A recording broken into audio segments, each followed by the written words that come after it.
where do we begin? I guess you're in New York. I'm in Yeah. Beijing. The last time we met was in Moscow. Oh, yeah. That was 4 years ago. But I think a lot of people would actually be wondering, what's it like in New York right now? Right now it's snowy, which is unusual for New York. I mean, it's pretty cold winter here. It's quite empty. I mean, no tourists. It's strange. What else? Things are still closed. Yesterday, our indoor dining was open, which was, I mean, which is great. And what else? Well, New York has changed a lot. I mean, it's not the city people know right now. I Okay, so mean, because I saw that news article that in-house dining, whatever it is, just started on Friday, like last Friday. yesterday, Yeah, okay, actually, right. So yesterday. that It was that was first Saturday, day. right? Yeah, Uh, Saturday. Yeah.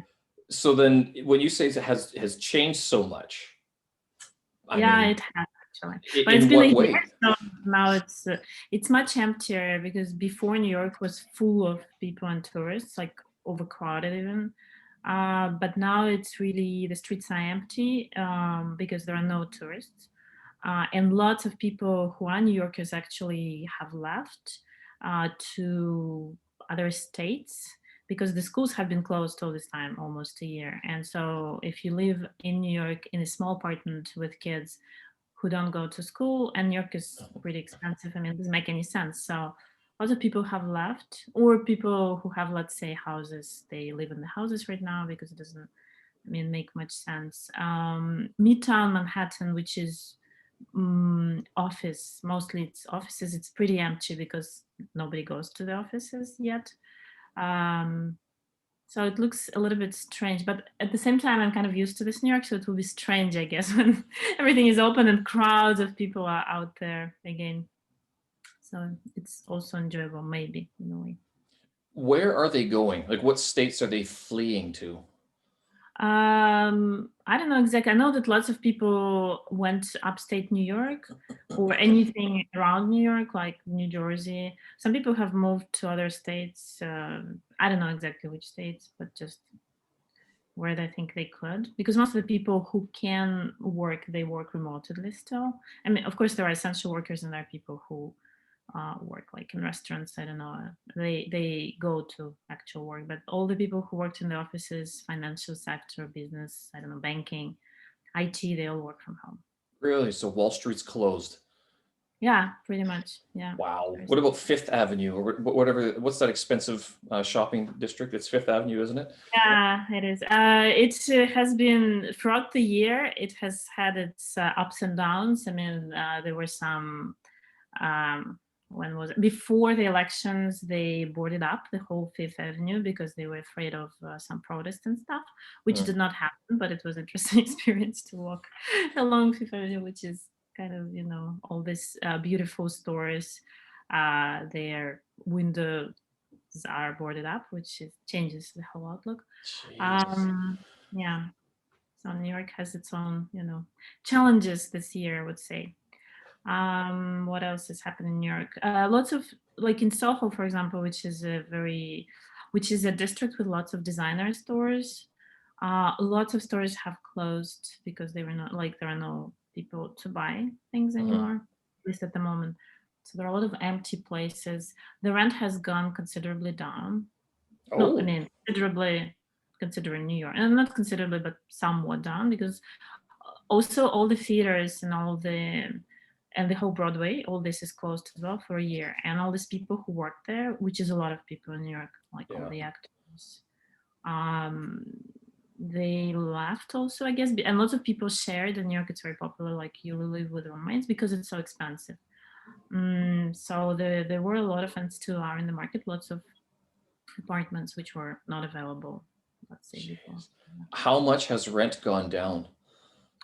It's difficult to say, but for sure, like up to 20%, I guess. 20%. It depends. It depends on the, like. Of course, it depends if the apartment is good and good.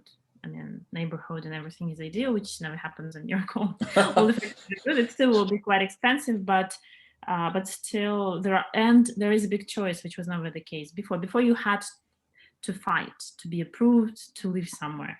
Now, I mean, there are more apartments out there in the market, and you don't have to fight. So there was a Twitter spat between, who was it? James Altucher and Jerry Seinfeld. Did you hear about this? Mm, Where James Altucher basically yeah, said New he wrote York the City article was that dead, York had. Yeah, and yeah. Seinfeld's like, "No, you're a putz." I mean, so from what you're telling me, it's basically New York isn't dead. It's just not very vibrant as it used to It's be. not that. I don't think it will die. I mean, New York is too. It has its own history of, I don't think it's dead. It's just it has changed in the Mhm. last year, and I think it will continue changing. And even when the things come to normal, I don't think it will come back right away because it takes some time. But after 9/11, everybody thought, oh, nobody ever is gonna travel. I don't know, by plane or above New York or whatever. I mean, things tend to come back. Yeah, that's true. But 9/11 was like, it almost became a patriotic act to rebuild New York in that sense, because it was such a slap in the face. It was like, first of all, how did we let this happen? Second of all, it's like, you don't do that to us. And so it was like there was this push. And because I remember people in my hometown, it wasn't so much people that I knew, it was the newspapers were reporting that the firefighters, the police, there were donations. It was everything just came to New York and was supporting that cause of, get people out who need to be taken out and stuff like that, and rebuild what can be rebuilt. So that it was a lot more of it was a North American effort almost to rebuild New York City back then. This time it's like this is a global shutdown of. I mean, it's bizarre. Beijing, in contrast, is basically alive. I mean, it's open. I mean, I was at the pub 2 days ago talking with a guy in Britain, and he was like, "Yeah, everything's shut down here," but Beijing is pretty much open. You have to wear a mask, and we have Yeah, in New York, everybody wears masks, right. Do and you people have are very, contact very. tracing? Yeah, it's not consistent. In some places you do, but in some other places you don't. Like yesterday, went to the restaurant. There was no form for contact tracing. Like in some places, yeah, they make you fill in the form. It's not so consistent. But wearing masks is super. Everybody is wearing masks everywhere, and it's not. It's I don't know. Everybody's doing that. Yeah. So when they're contact tracing, what information are they taking down? Is it your passport, your phone number, name? No, just a name and your phone number. That's it. That's it? Oh, Yeah. wow. Here they take down our passport. I mean, now they have it all through digital apps that we have to scan this QR code. Yeah, you have something like you have to have an app or something. Yeah, I am subscribed to some people who live in Beijing. And how does it work exactly, your system? So we either use Alipay or WeChat, which are the two Mhm. big digital payment systems. If you don't use those, you can download the National Health app, and Mhm. then it opens up a QR scanner. So it's like that. The QR code is like what North America never ever. It sort of started in North America and then it just died. No one used it. But in China, everyone uses QR codes for everything.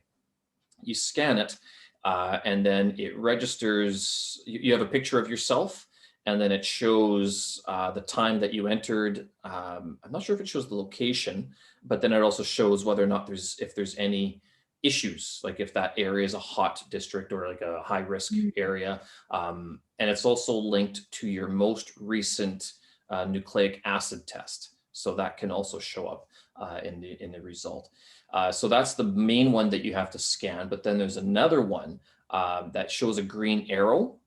Mhm. And the green arrow basically does one of two things. It shows one, that you haven't been in a high risk location. Number two, you are not uh, considered to be high risk given where you Mhm. live or anything like that. So, and that one shows it shows your whole travel itinerary. So if I left to Tianjin or to Zhengzhou, it would show up the exact district that I was in those cities, and so it gives you the whole community name and stuff like that. And if it shows red, that's when the guards at the mall go, no, no, no, no, you can't come Mhm. in here, you red man, you cannot be in here. But if you go to the hospital, because if you have to go to the hospital to get an NAT and it shows red, then they get you to fill out another piece of paper with a shared pen, and then you fill out where exactly you were in the last 14 days. And that's that. Then they keep the piece of paper. I don't know what they do with this. It kind of, when everyone's handling the same pen and they take the paper, I go, this isn't this part of the issue of communicating this Mhm. disease, but whatever. But yeah, so those are the two main ways. They have this little green arrow, and then they have this other QR code scanner that registers where we are. And you have to do that for every mall, most restaurants. But once you get into a restaurant, you to get to most restaurants, you have to go through a mall anyway. Mm. Some of the Chinese shops, they're outside. Some of them are very strict. Some of them aren't.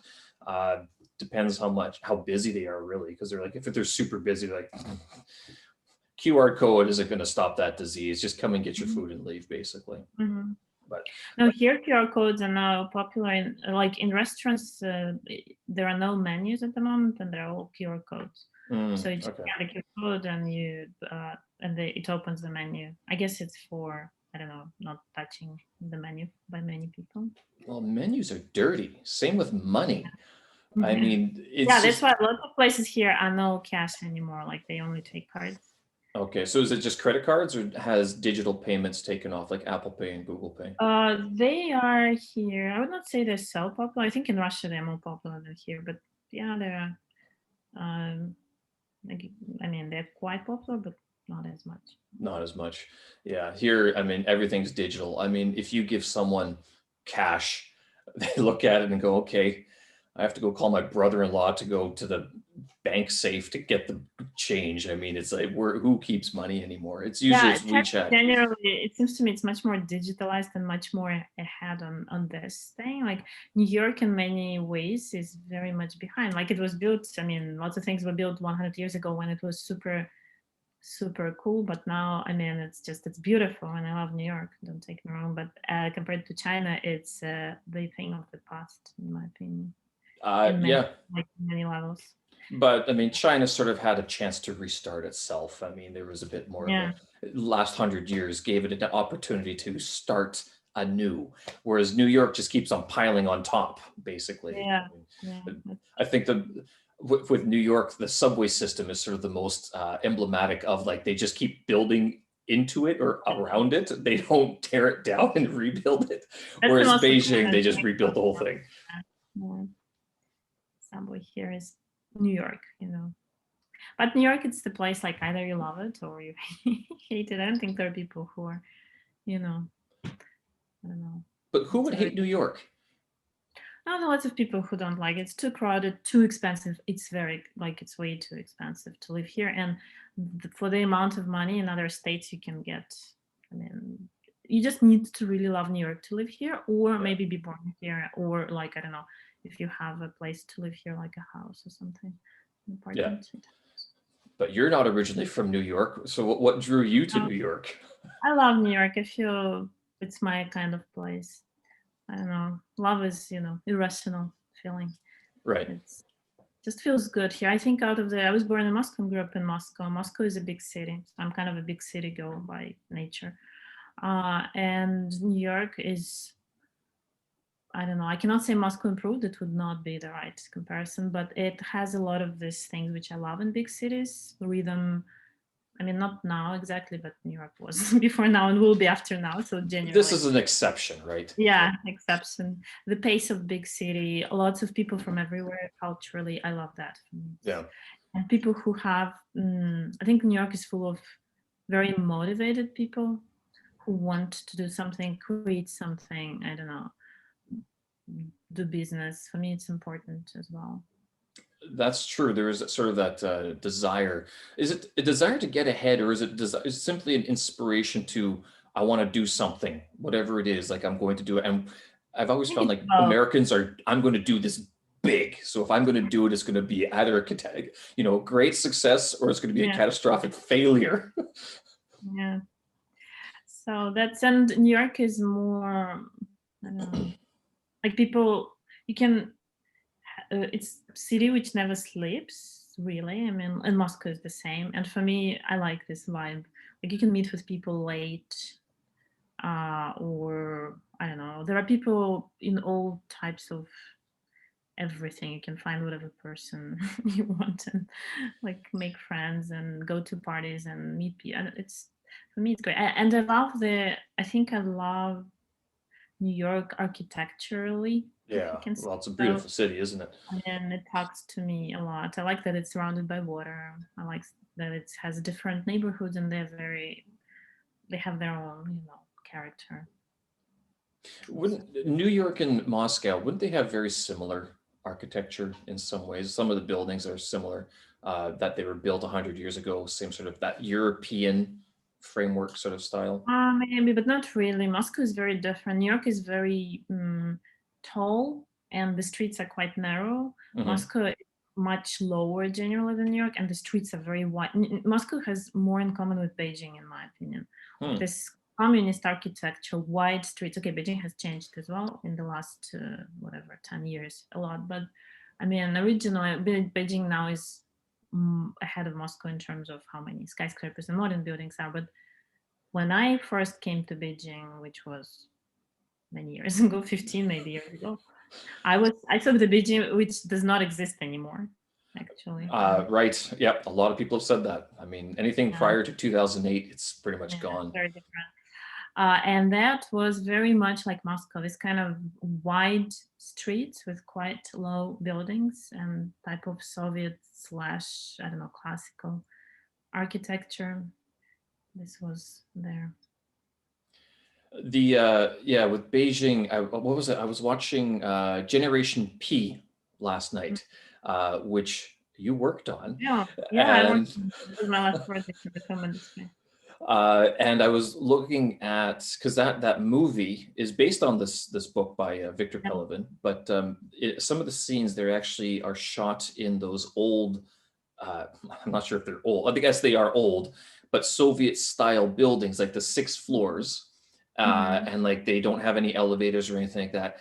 And some of those still exist in Beijing, which they basically copied from the Mhm. whole. Yeah, yeah, that's why it felt so much like Moscow. But when I was there first time in Beijing, there were much more of them. Yeah, And in Moscow, we still have most of the buildings are like this. So yeah. yeah. Oh, it's Beijing interesting. tore them down. It's not a very popular movie. I mean, even like even in Russia, I would say, but abroad Why specifically. not? I don't know. I think it's a great movie actually, and if it was made in American English, it would maybe have been much more popular. Yeah, because it is. Not only do they speak fast because it's in Russian, but for people who don't know, this movie Generation P is uh, based on this book by Victor Pelevin, who's a famous author in Russia, Mm. and it deals with this copywriter or this guy who becomes a copywriter through like sort of starts and fits at the fall of the USSR. So it was the change in the early 90s, and they basically say like you got to get in on the ground floor here. Marketing, the Western brands are going to come, and that's where they start making their money, or they're supposed to try to make their money in that situation. So, but it's kind of bizarre. I have the book in Russian. When I went through Russia, because the last time we met was back in 2017, I think it was. Yep. Mhm. That's when I took the train from Beijing to Moscow. I bought it. I bought that book with the idea that I was going to read it, and I still haven't read it because I haven't had time since then. But the lady at the bookshop said, "Yeah, this guy's very famous." She gave me Mhm. this book. She's like, "Yeah, it's one of the famous books." And I mean, he's written several books that are famous, but I'm not Yeah, sure if quite a lot. any. He's a very prolific writer. He writes one book a year, Yeah, basically. So yeah, he's written quite a lot. and Generation P, I was looking at the because I was wondering because it was one of your was it your earlier credits or your later credits? But in terms of the budget that was spent on the movie and how much it made back, it only made back about 4 million, but it Mhm. cost 7. And I Yeah. look at that number, I go, and the only reason why it was significant is I go, this is a famous book, a famous author. Why didn't it do better on a global stage? And I just wonder if it just because it was primarily a Russian movie. It was made in Russian for Russians rather than for a global audience. With properly subtitled English or even just English overdub or something like that. So, but Yeah, I think that's one of the reasons. Sure. So, but you have worked in films prior to your life in New York, prior to your life as an ESL teacher, Mhm. basically. Now, but you didn't study filmmaking or anything, No, yeah. and you've brought up Beijing because you've also been to China. So our connection, although it starts in 2014, we have you have treaded where I am now living. Basically, you've been to Tianjin and also Beijing. Uh, Yeah. did you live in Beijing, or did you? It was like a stopover, and then you were moving to a different And I city. lived in Tianjin for a year because I studied at the university there. Right. It was an exchange between Russia and China, and I got kind of a scholarship from Russia, Oh, or nice. maybe from China. Yeah, so I studied for free, and I was like a foreign student. I studied Chinese, and I got even um, what is it called? Like every month, I got some kind of money from $100. But at those times in Tianjin in 2003 and four, I think I studied there. It was a lot of money. I managed, like, it was enough for food for Hmm. sure. Even maybe some cheap clothes, in Chinese markets. Yeah. Yeah, in Beijing, I lived in Beijing later when I started working in the film industry, and we had a project. Our pre-production period was in Beijing, so I spent a couple of months there. Right. And what Mhm. project was that? The Mongol project, or which one Yeah, was it that? was. Yeah, it was my first project in the film industry was a great project, which I still up to now think it was a great movie called Mongol. That's Yeah, a it was great a movie. yeah, it's an international kind of co-production about Genghis Khan. Hmm.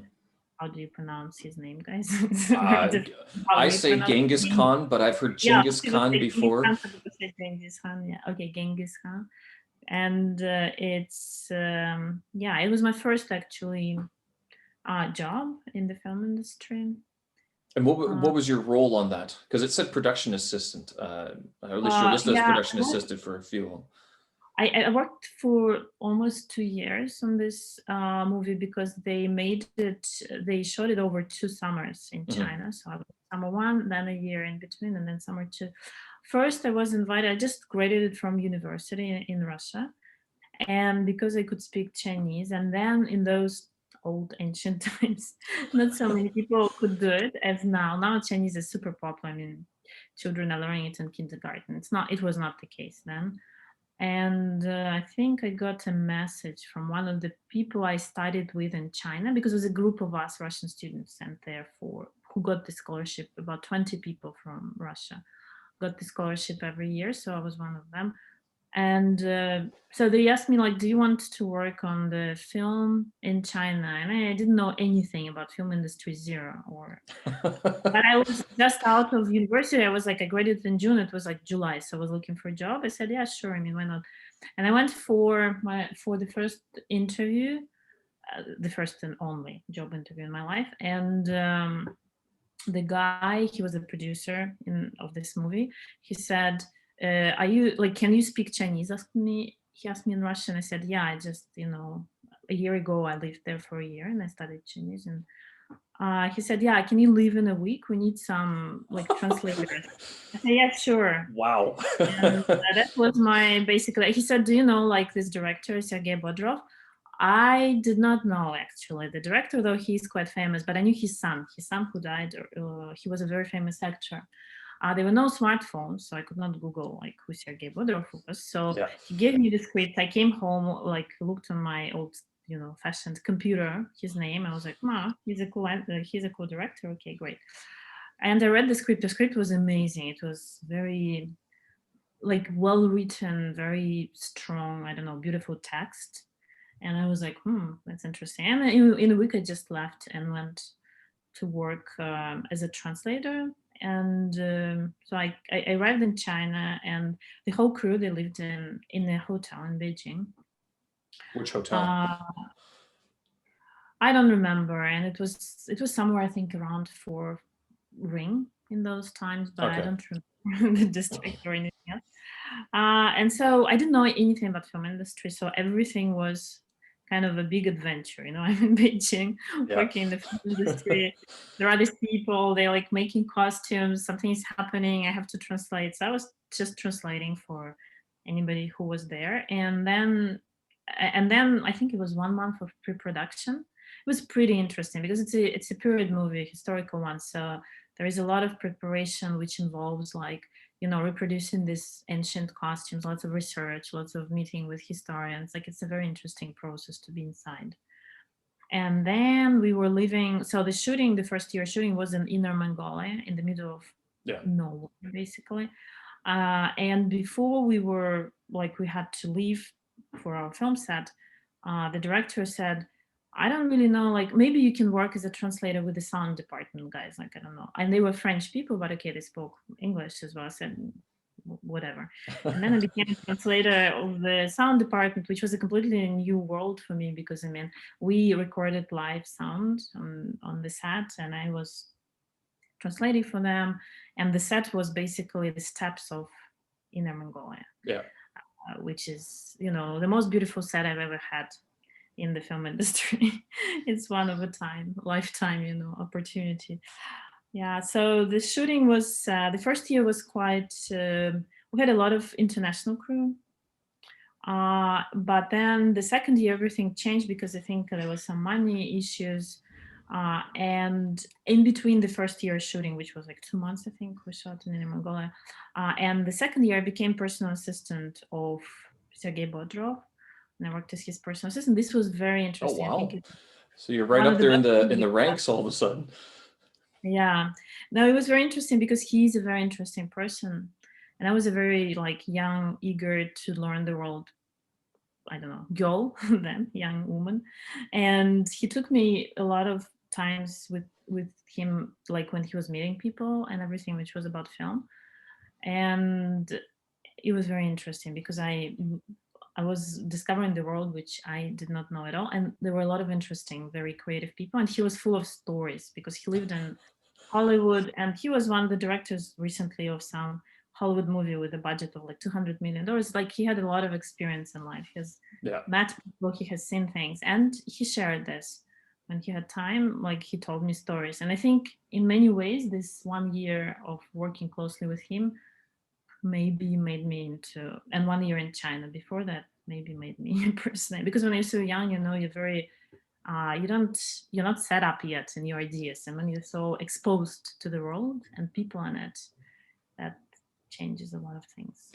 That's quite an experience, though. You go from being a university student on scholarship, and then basically transporting yourself from Moscow to Beijing, foreign country, no cell phones. Like it's almost obscene to think of life before smartphones and Google Translate, but you did it. You succeeded, and then so that also means that your Chinese was very good once you had graduated. That you had got this offer and was able to translate for production crew. I wouldn't say it was very good, to tell you the truth, but and they didn't check it when they interviewed me for the job. Right. Chinese people rolled their eyes lots of times. I mean, like, why did you take this person from Moscow whose Chinese is not so great when we have all Right. these translators whose Russian is great? you know but I think I learned fast, and also my English was good in those times, and this was important because we had international crew, so I Yeah. could translate from English into Russian into Chinese. um, Maybe I was not such a great, not maybe I was not such a great translator, but I had enough of like Chinese in me to go by. And the second year, everything, and the second year, I mean the second year of shooting of this project, everything changed because we had a new producer, Russian company woman, and she said that because I've been on this project for almost a year, and like being just a translator is not enough, and so she gave me a new role of third assistant director. Okay. uh, and it was very challenging because I have been on the project working with Sergey personally, and 1 year of shooting where I was a translator, but I did not know yet lots of things about the film industry. Yeah. And what does an assistant director do? It depends. I mean, for DD in America would maybe do different things, but in Russian version, Russian slash Chinese slash international version of it, we were two people. Like the director department had 4 people, I think, on Chinese side and 2 people on Russian side. So I was responsible for call sheets. It's the thing which is it's like the day schedule which the whole crew gets every day, so everybody knows what time they need to leave, what they need to have for the shooting. Like it's an important document in the film industry while shooting. So I was responsible for kind of making final version of them after everything is discussed and delivering it to people. And but I became an intermediary between Russian and Chinese crew because I could speak both languages and understand both people. And we had it was a very difficult conflictual shooting. There was a lot of conflict, and there was a lot of fighting, and Okay, so there were a what lot of sort war. of, what do you mean by conflict? I mean, is this like male egos get in the way, or people's egos get in the way, or is it just, I don't know. It was interpretation? it was partly because the people who were organizing it on Russian side maybe did not have enough experience of organizing shooting in other countries. Right. Uh, Also because Chinese, we had like a big crew. It was about 100 or a little bit over 100 Russian people and 500 Chinese, so it was a big shooting crew. Also, Chinese and Russian ways of work were not always the same, like the perspective, the understanding. Also, there were some money issues. There were a lot of things. So lots of people were fired during the shooting. Like in the morning, you come to the set and basically you're fired. Yeah, Oh, geez. things like Well, this. Sometimes Chinese people, they had like a protest one time, and they were like in Chinese saying, "We are not going for this to work for this Russian people," or something like this. And so there were all types of stuff. There was a material we were shooting on film in those times. They like at the end of it, the Chinese producer kind of said, "I'm not giving you the last week of shooting until you oh, do something." So geez. there was all type of conflicts. I managed to go through all this not being fired, and kind of tried a lot to uh, I don't know, to explain sometimes things to Chinese people, or sometimes to work. I don't know, to explain. I was offered to be promoted to the first AD in the Right. process, and send the Russian woman who was first AD. They wanted to send her back to Russia and promote me instead of her. And I said, no, I cannot do this because I don't have this experience. Like you, I had to learn things on the go. Like I was supposed to do things which I didn't know how to do, so I Yeah. had to learn and to do them at the same time. There was a lot of work. It was like 4 months shooting, I think, in the middle of nowhere in China, and yeah, it was challenging. Were the other, because you're saying that you're learning a lot on the go, so does that mean that the other people that you were working with from Russia were either from basically a film background or had been working so long in the industry that they actually sort of knew the process more than, more as a job rather than, oh, this is just something I'm doing today? Yeah, no, for sure. I mean, most of the people there were professional film crew, or they worked longer. I mean, yeah, I was one of the people who just I was basically it was my first project, so I didn't Right. I mean, have but like you were brought in as a translator. You weren't brought in for your film specialty. I mean, it was like yeah, you've and I lived had here, to you learn. know the languages. We need someone who can bridge the gap, sort of thing. What about the Yeah. Chinese crew? Was the Chinese crew at all professional, or was it? Yes, they were, because Chinese people, they even in those times there were quite a lot of American movies who or some international projects which were shot in China, so they had this experience. And besides Chinese industry, in terms of the number of films they produced, and they still are making every year. Of course, it's incomparable. Like they're making much more films a year than Russian film industry, and Really? so Oh, well, that's because the Chinese market's massive now, and like yeah, just they're because the market is plugging so that big, need. so Yeah. people get to kind of they have a lot of work there. I mean, Yeah. film industry people, just because of the yeah. It was interesting. So then, with your Chinese, you say it wasn't very good. I'm curious because I recently have agreed with a another colleague. She's also Russian from Moscow. No, she's not. Sorry, she's not from Moscow. She's from Yekaterinburg. Um, and we have agreed that at the end of March we are going to go do the HSK4 test. Oh, you're doing HSK. Cool. Her Chinese is far better than mine. When she speaks, you can tell that she studied it in university. When I speak, you can tell that I did not. And so now the big competition is going to be between me and her to who's going to get, she's probably going to get a better mark than I. I just need a 60% to pass level 4. But when you were studying Chinese, did you have any experience studying Chinese prior to that? Or was it like you just went because the idea came up at university or something? Why Beijing? Why not, I don't know, Mongolia, South Korea, Japan, I Brazil? have a romantic story, which I mean, maybe is difficult to believe, but that's when I was at the university. I was my university, my major is teaching English as a foreign language. I am Right. like, it was my major. And when I entered university the first year, I was very disappointed because my parents, who graduated from Moscow State University, it's the equivalent of, I don't know, Harvard or Yale here. They always told me that university, it's such a place. When you get there, it's like super amazing. You get all these people you talk to. So I don't know, you learn so many things. So I got into my university and it was a big disappointment because it was not amazing.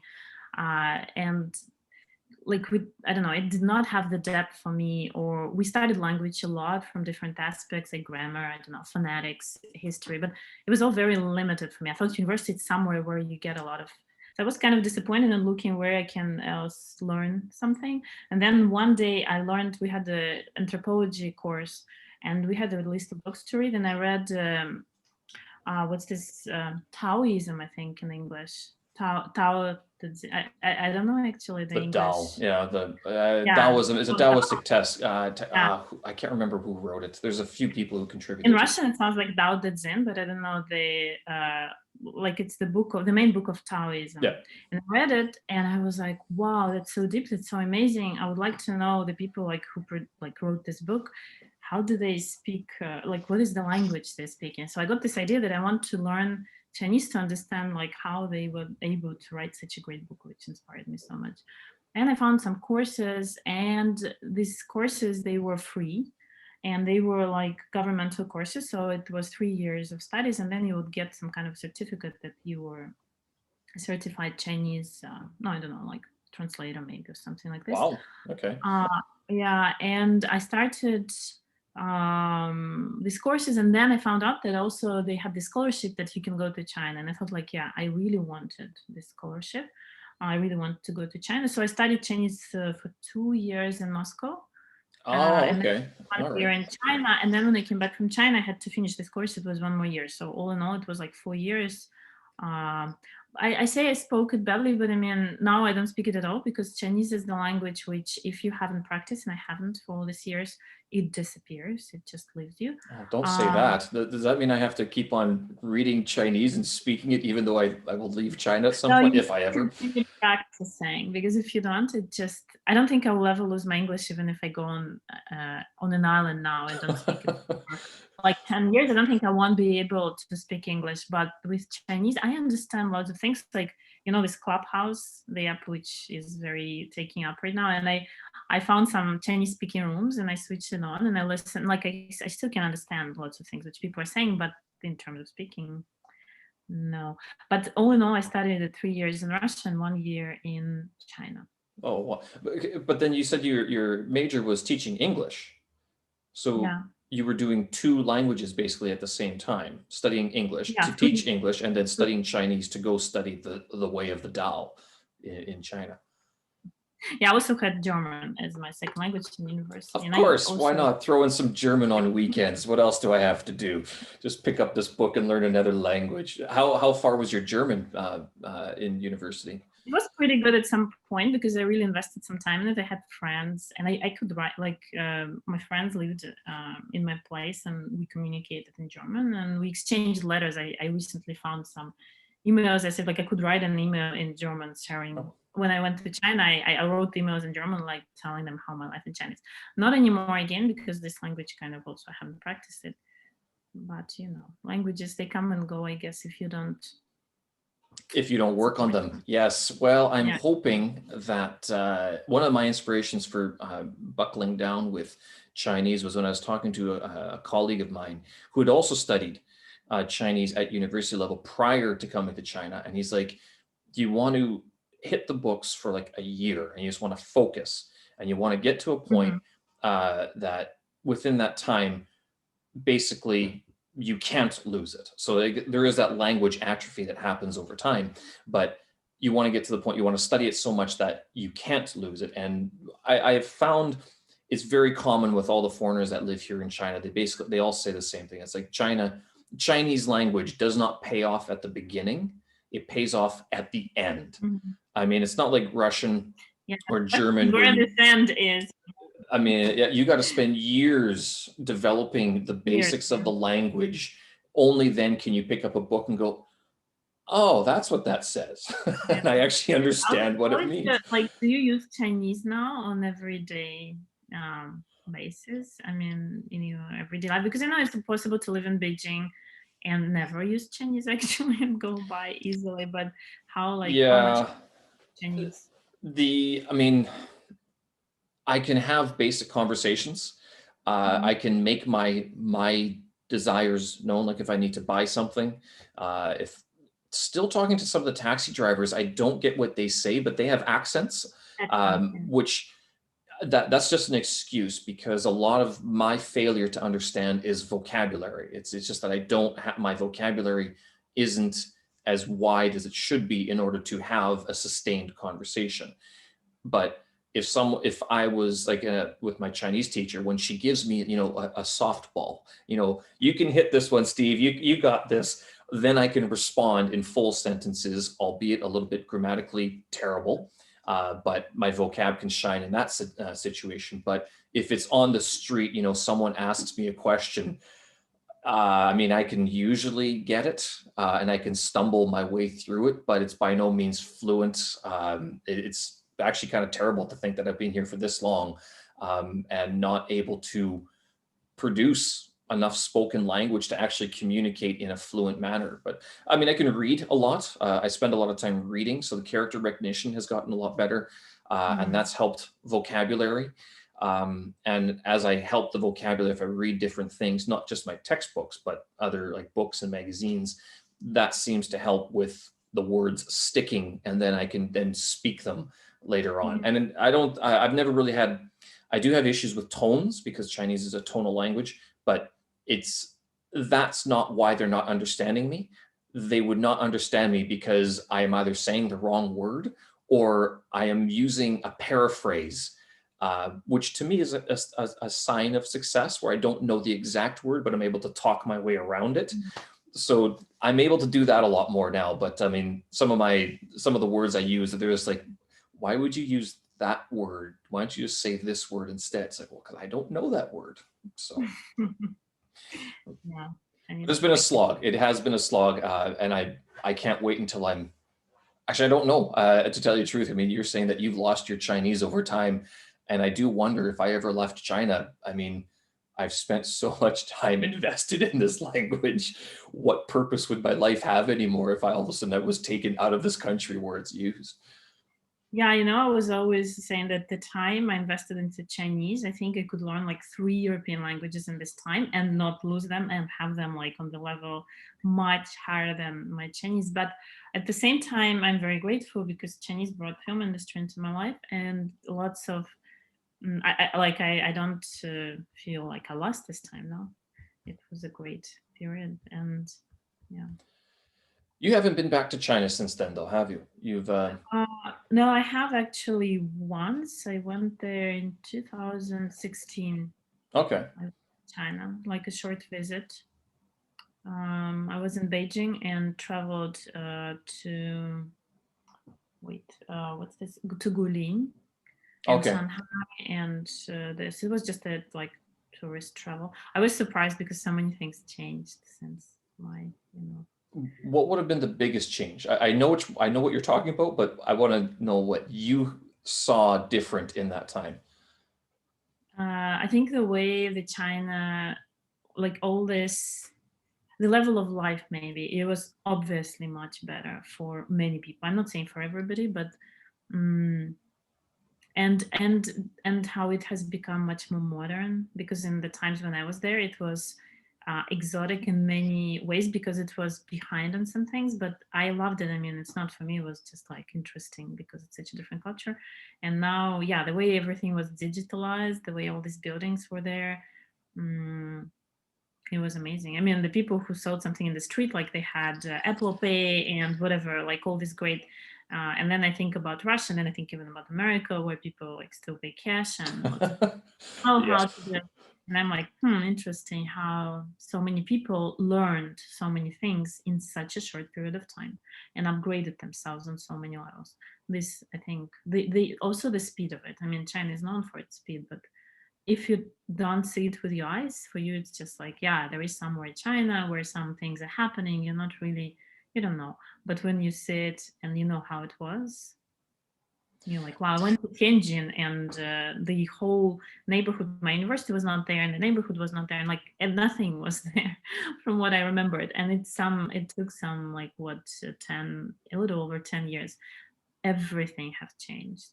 I don't know any other place on earth where in 10 years, like the whole city looks complete, like is rebuilt, not city, one city, but like the whole country, The half whole of the country. country. Now, you went to Tianjin Normal University, right? Or Yeah, TJU? yeah, yeah. No, I went to Tianjin Normal, yeah. So is that the one with the big lake in the middle of it? No, the one there is Nam Kai, and it's That's still okay. there. That's Like Nankai. it's very famous, and they were across the road from each other. But Tianjin Normal does not exist there anymore. They removed it. I think they brought it to a different place, city, or something, and the Okay. whole neighborhood doesn't exist there Yeah. anymore. Yeah, I've been to both. I mean, I've been to Tianjin a few times, so for work trips and for just Mhm. for fun and whatnot. Yeah, that TJU Tianjin Normal, it looks like a new university basically, but I guess they've Mhm. rebuilt massive parts of a lot of these universities look new because they just spent so much money um, rebuilding everything, not just in Tianjin. Like Tianjin has been completely rebuilt. I'm told that it's whatever the pictures you have from 15 years ago no longer It doesn't. apply to the Yeah. modern city. But I don't know. I mean, I got here in 2014, 2014. So it was all big buildings, skyscrapers, high speed rail. I mean, Alipay, WeChat was just sort of taking off when I arrived. So to me, I didn't see China before it became truly modern China. I almost feel like I missed out. And this is what you people who visited this country prior to the Olympics. I mean, that's a historic moment, basically. Yeah, yeah. And it's, I don't know, it's all gone, I guess now. There is a big group on Facebook, I think you remember of it. Beijing is, I think it's called Beijingers Abroad. Yep, I've heard of it. Uh, it was created in spring and it was very active in the times of pandemic. And there were a lot of posts there and I read them and it was so amazing because it's people who lived in China in different periods of time and now they don't live there anymore. And like the things people described, it's not there anymore. And I know lots of these things. You know, when I went, like when I started in Tianjin, we still had these taxis, Minbao, I think they were called or whatever, like this yellow, um, it's like a minivan Yeah. which cost like nothing and we shared it 10 students, you know, all piled up in this strange, like it doesn't exist anymore. It's difficult to even imagine it was there, but it was. Yeah. Yeah, we don't travel like that anymore. We have cabs and we have share bikes. I ride bikes all the time now. That's my main method of transportation. Is it a I real bike or is it a mod, like an electric or something? I mean, the is bikes. it like, yeah. I use a push bike. Yeah, I don't use the electronic ones. I'm afraid of the electronic Ah, ones. a normal one. Okay. Yeah, I mean, a usual. I will not Yeah, use that was I'm another afraid I'm thing. going to die if I use one of the electric bikes. That was another thing which really was amazing for me when I came to China. Everybody was still using bikes, and me too. I mean, I used bike for a year in Tianjin. And when I went, and when was it, 2016, everybody used not motorbikes, electrical scooters or whatever they're called. Yes. And this crowd of people, which I remember being a crowd of bikers, like not bikers, but bicycle users. Now it's a crowd of scooter electrical, and they're so quiet because they're electrical. and there is almost nobody who is using a bike anymore, or very few people. I was like, wow, that's also a big change, because I mean, bikes, it was such a big part of China then. But Yeah, a lot of people say that when they came in the 90s, it was all bikes, and then now it's, I mean, it's all cars now. Primarily, if you have the money, you basically buy a car. The electric bikes, one of the reasons why they went with the electric bikes is because they outlawed, or they banned gas motors in the city for those motorbikes because they yeah, which is stank. understandable because of And it was like, yeah. sort of, they said it was an environmental protection issue. It was more because, I mean, those things were falling apart and they were health hazards. But with these electric bikes, one of the problems was that they're so silent. And if Yes. you were here in 2016, you would have still been exposed to the delivery people on the motorbikes honking their horns. So they would let you Mm-hmm. know half a mile away that they were going to be ripping by you very soon. If you didn't get out of the way, you could get hurt.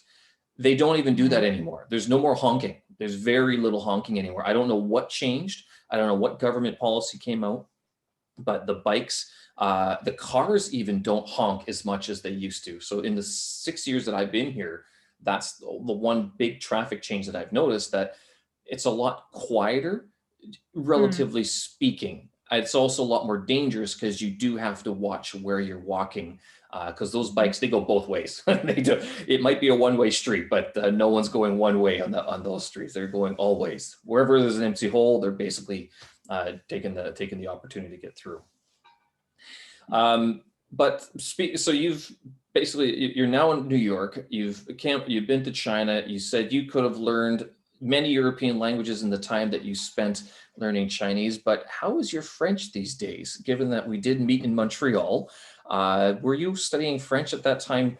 In an effort to, were you thinking about moving to Montreal permanently, or was that just a stopover? Like for me, because for the background story, for those who don't know us, we met in Montreal doing the CELTA course, which is the glorified English ESL teaching certificate that basically a lot of foreigners get, a lot of expats get if they want to continue teaching English to overseas or even within North America. So was Montreal a stopover for you, or was it a serious consideration to live, or was it uh, basically just education and that was it? You were going to get out as soon as you were done the course. So Montreal actually, no, it was not a stopover. I considered moving there for about I was connected to Montreal for about 8 years because my ex-husband is Quebecois and he lived in Montreal. I did not move permanently there because our relationship fell apart and it did not happen. But I spent quite a lot of time there in the 8 years we were dating and then we got married. I learned Chinese. I could speak it Chinese. I learned Chinese. I learned French. I could speak it pretty well because he was Quebecois and his whole family they spoke French. And his sister, for example, even though she lived in Montreal, which is like a two-language bilingual city, Yeah. she could not speak any English. So to communicate with his sister, or his family for that matter, I had to learn French. It was pretty good. I mean, it was not as good as my English because no, English is like my second, I don't know, second native language. I don't even think when I speak English, French, I was not so good, but it was pretty good. I mean, I could communicate with his family quite easily at the end. Um, yeah, Montreal is a nice city. It's quite beautiful, but it's not my place. I mean, I feel much more home in New York, to tell you the truth. Is it just because of Mm. the X, or is it just the city itself wasn't? Because I No, it's whenever. Okay. it's a beautiful city, and it has culture, and it has a lot of French, by the way, culture because lots of French people moved there in the last couple of years, not recent years. But um, I think it was not my kind of place because it was for me too small, too quiet. Though I know that it's not small and it's not quiet by Canadian standards, but I mean, by my personal standards, it was not big enough. And I dived into Quebecois culture a lot, and it's a very specific, like, I mean, it's a culture of a certain number of people, which is not so, like, there are not many Quebecois, again, in my Right. estimate from person who comes from a big country, they have their own specific like perspective on things and their own culture. I know that Montreal has all the other side, like of English speaking Montreal, which I got to know a little bit, but not as much because I more circulated in the circles of Russian friends, which I made there, or Quebecois people. And I don't know, I just didn't feel home there, I guess. But I do feel home in New York. So New York is just my type of place. Right. Montreal Montreal, was, whenever people talk about moving to Canada and they say something like a small city, I go, why don't you just go to Montreal? It's such a better city. At least it used to be. I say that because I visited there the first time 10 years ago or 12 years ago, and I thought it was great. But I remember even talking to Montrealers then, they're like, it's not what it used to be. Montreal had changed in the last couple of decades, I guess since the mid 90s or so. It's sort of more things moved to Toronto rather than to Montreal. yeah, maybe Toronto is more active. Montreal was a little bit kind of there. It's a different type of, like, I don't know. New York, I give an example. You can meet people late. There are lots of people for whom, let's say, work is or what they're doing is more. But Montreal struck me as a city where people more like European maybe lifestyle, as I imagine it, where people value their family life, they value their quiet, like, I don't know, the not privacy of their life, but like I did not manage to meet their people who I get better together with, who are like crazy about what they're doing, can work Yeah. sleepless nights, can not like party outside, because no, I mean party too, but um just work a long hours, don't stop working at 5 and go home and say, okay, that's my life. I mean, I'm not this type of person. And I, like in Montreal, I had a feeling everybody is much more not crazy so much about what they're doing, but crazy about their other side of life, which is family and I don't know, kids. And it's not my, it wasn't my lifestyle. And it was not so, like, I was looking for something like, where are all these people who are doing something, creating something crazy about this, working, like, you know, I was not able to find these people. I'm not saying they're not there, by the way, but just No, happened to me. absolutely. Because with Montreal, we went to the Montreal Film Festival, which has since shuttered its doors. It recently basically Yeah, closed up okay. shop, mainly because a lot of the big movies chose to premiere in Toronto rather than Montreal these days. But I remember thinking just how cheap the Montreal Film Festival was. I was like, wow, this is actually kind of affordable.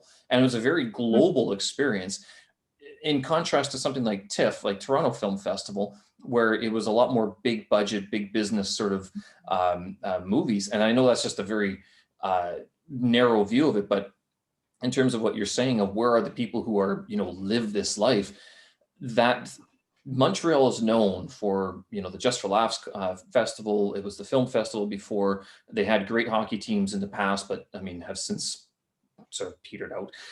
But yeah, I mean, it used to be such a great cultural icon, and it's sort of slowed down, maybe because people just got older. They're like, you know what, we don't need to work so hard anymore. What are we working so hard for? Let the people in New York or Toronto do it instead. We'll just, sit here and chill out. Montreal is very affordable compared to New York. I mean, it's much more affordable. That's true. I was surprised at how much I was paying $600 a month for my little bedroom. That was very tiny, but it was just down the street from Schwartz and Le Main, the Hand or whatever it is, the two roast beef sandwiches places. Yeah, And yeah, I was like right yeah. down the street from Saint Denis. I was in the I can't remember what district it was, but it was just a fantastic place to be. I'm like, why don't I just live here? Yeah, But yeah. the reason I didn't stay, other than the fact that I wasn't really offered a job, unlike you were offered a job in Montreal. But I had a job already lined up in China. And when I was talking to people about living in Montreal, they said it's cheap, but there's not as many opportunities to make money. They're just, I mean, your prices are higher, but you're not going to have as many students. Whereas like if you move to a place like China or South Korea as an English teacher, Mhm. you're going to be able to find that much more clientele to work with. Yeah. But And how do you, like, you work, you still work as an ASL teacher, right? In China, that's your main. mostly, yes, we do a lot of language consultation work, basically helping students, clients, people of all ages figure out their English level, and sort of guide them in the best way to sort of attain, because a lot of them are going to go overseas and study. So what we do is we're basically just a gateway. It's very, yeah, we are not the final step. We enable them or help them sort of set a milestone in their language journey, and then they go do the university, basically because they either have to prove their proficiency, or uh, they just want to know what level they are at right now, so they know how much more they need to go, basically. And that's all I do. But yeah, it sounds great, but it's kind of can be boring at times. It's not as fun as being in a classroom full of students, because we meet a lot of people one-on-one, but I don't miss teaching large classrooms. But recently I have started thinking, what if I could return to that? What would I do? I don't think I'd work with kids. I know that you work with kids, and I did want to talk to you about your ESL business in New York. But with me, I don't think teaching at an international school, first of all, I'm not qualified. Like the CELTA doesn't get you that. You need an actual education degree to do that. But for me, it would be basically back to a university or a private institution, basically. So we'll see. It is a possibility within the next couple of years. I don't know. It's just with things that are happening. This pandemic has greatly tampered demand, but teaching demand is still there. But other services are sort of on the because universities have gone online, teachers have gone online, businesses have gone online. So you need that online presence, that online Yeah. teaching, rather than in person. You don't need to employ a foreigner, an expensive foreigner in the country anymore. It could be done a lot online these days. Yeah, that's true. But so you moved Moscow, Montreal. Now, were you going to New York at all when we were in Montreal? Were you at all going down to New York? Because I faintly recall this conversation between you and me. Where were we walking? Downtown Montreal, and you had this idea to start a business. And so I'm looking at your website here, this dreammoverscamp.com. This is your business that you started. You've been running it for well, since 2015, it Yeah. says, Yeah. season 2015. And for Yeah, I called those, it like, to be serious. and Like, it's kind of, it's a good creative touch, I think. For those who go to this website, I hope you read Russian, because it's all in Russian. I couldn't find an English link, but so you started this in 2015. So I'm wondering, when we were talking about this, because we were talking about this naturalized English course where a client would pay for the opportunity to, not unexpectedly, but to know that there was a teacher out there who was going to call them or send them an email, and just for 5 minutes, like, this is what we're going to work on. How's it going? Your basic 5-minute conversation, sort of as like a check-in, but that would be in addition to your the courses that you would formally study with. Is this where you were taking this Dream Movers camp that you're doing, or what happened? Where did this Dream Movers camp idea come from?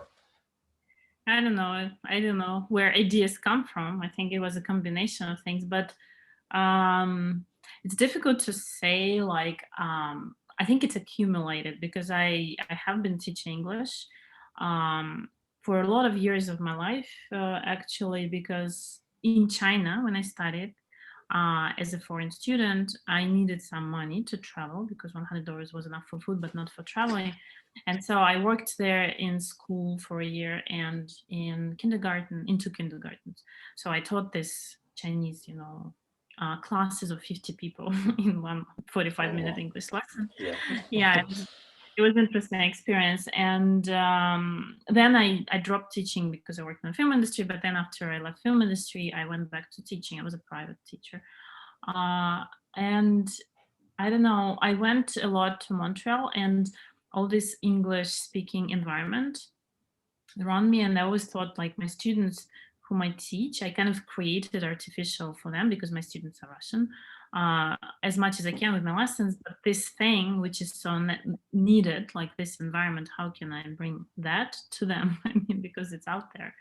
And then in 2014, we had a big crisis in Russia when, like, it was another one of many, when something happened with the Right. dollar versus ruble rate, and like dollar, like ruble dropped down, became very cheap, and I realized that everything I'm making in rubles does not. I mean, I'm making twice as little now in any foreign currency, and so how about my traveling? I mean, like, how am I going to Right. pay for my travel?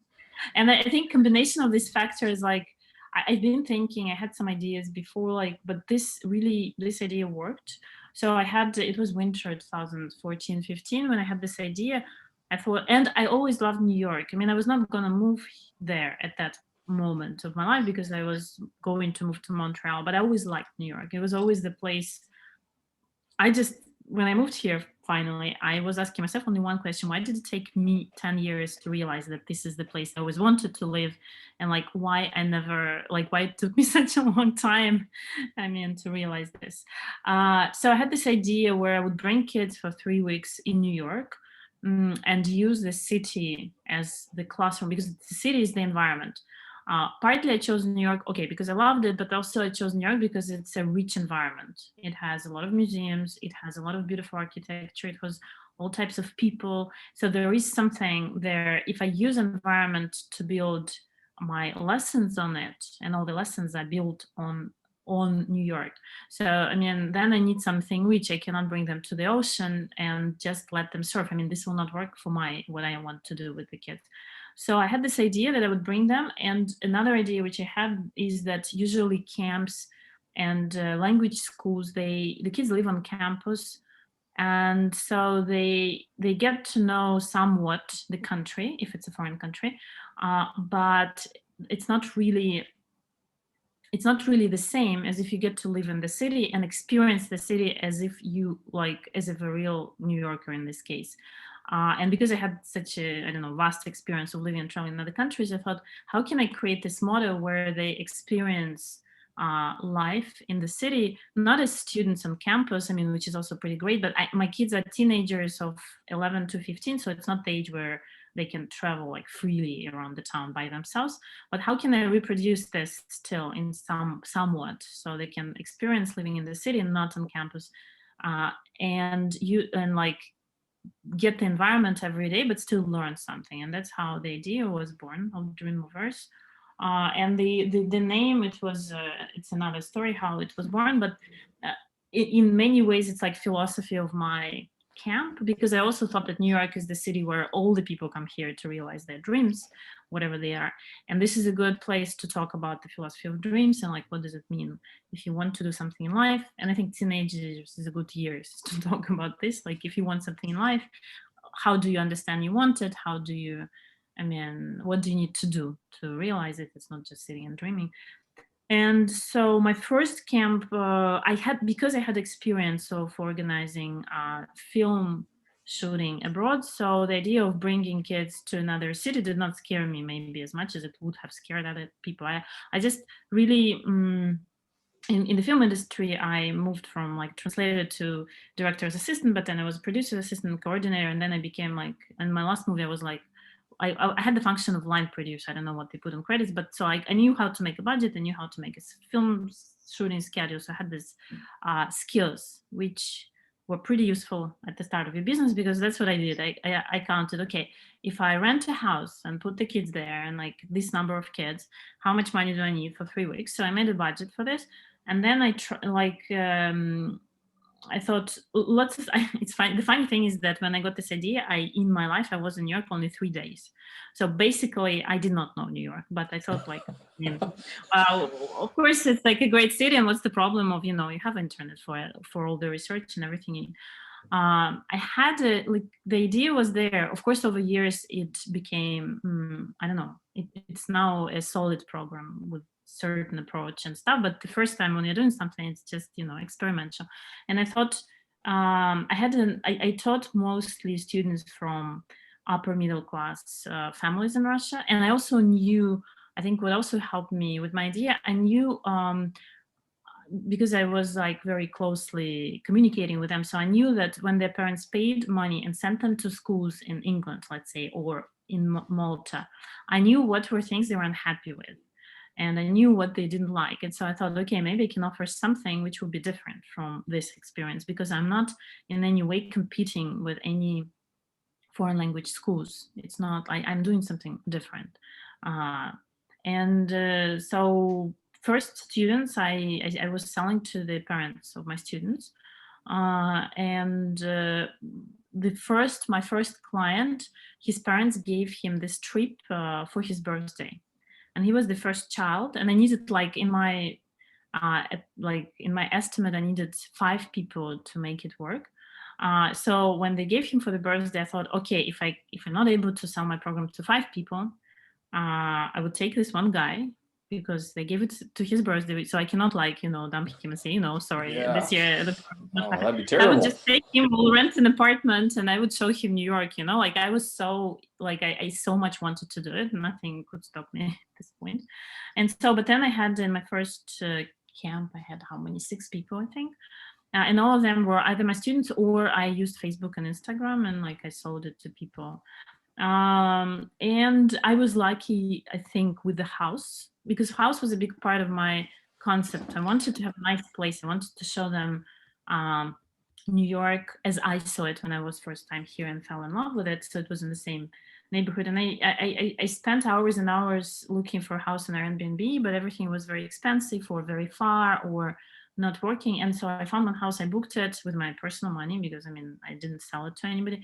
I booked it. They transferred money from my card, but I continued looking because it was not ideal. Like I really wanted.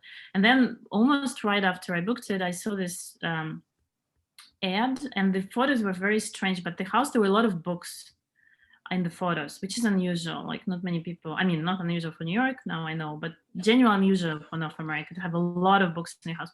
I was like, that looks interesting. This guy has a lot of books, and so I wrote him a long email. And in those times, 2015, Airbnb was very different. Now it's a business site where people mostly rent not their real own houses, but they invest into properties, and they rent them out on Airbnbs. In 2015, it was not the case. Yeah. Airbnb was really there as a site where people let other people in their own homes. Mostly, there was no such thing as renting out your secondary or third property on Airbnb. Yeah, rental properties. So the idea of letting in a group of teenagers from Russia for 3 weeks into your home in New York also, was kind of like, it was bold because it's your house. You don't know what these people. So I had a very long letters I wrote to people. They were messages on Airbnb, but basically they were like long messages. I explained my idea like that.